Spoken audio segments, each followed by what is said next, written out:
Today is April 15, 2020, exactly 75 years from the day the camp I was in, Bergen-Belsen, was liberated. My mother and I left Auschwitz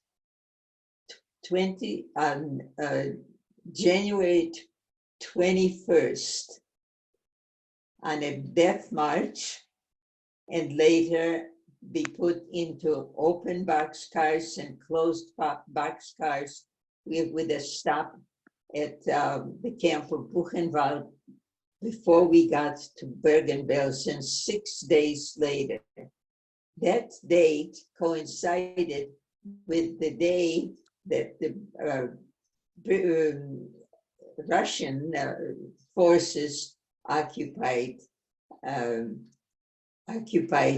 Auschwitz. We arrived in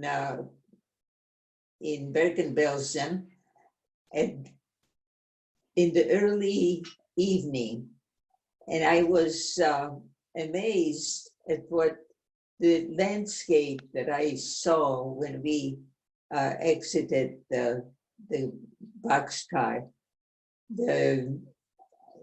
We were in a small wood, and the evergreens were covered with a dusting of snow.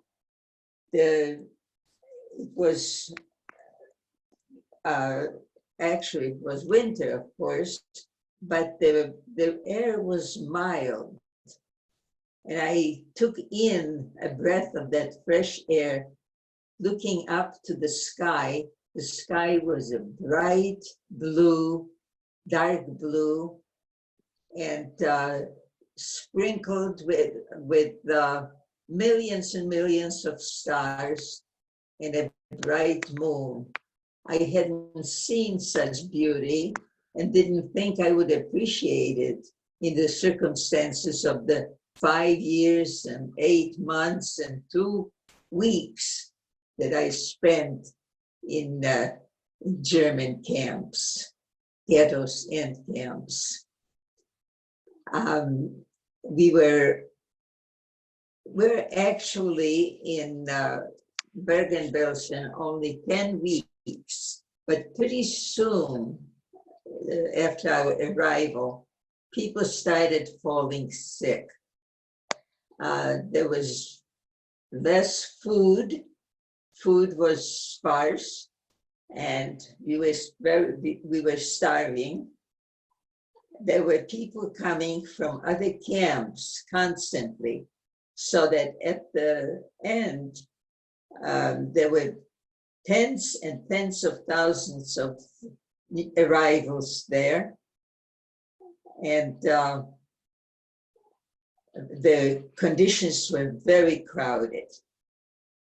Eventually, we started getting sick, including myself. At the end of February, I got sick with a very high fever, and there were other people getting sick with a disease called the spotted typhus, which is transmitted by lice.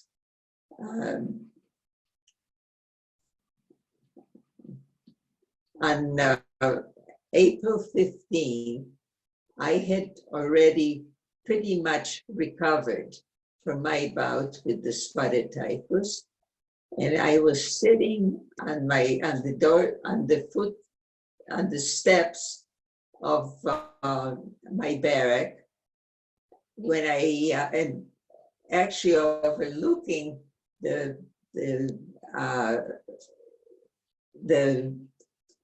ground where they were full of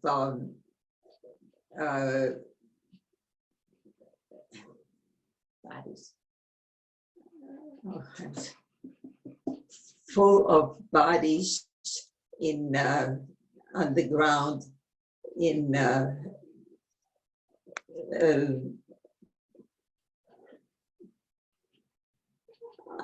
Sadly, I was thinking I could have been one of those when I was so sick. But then I heard a commotion, and I saw a tank coming from the other side of the road in the camp, and I heard some voices and people running. And when I finally heard what the voice was saying on the microphone, he was saying, "We are the Polish Legion of the British Army."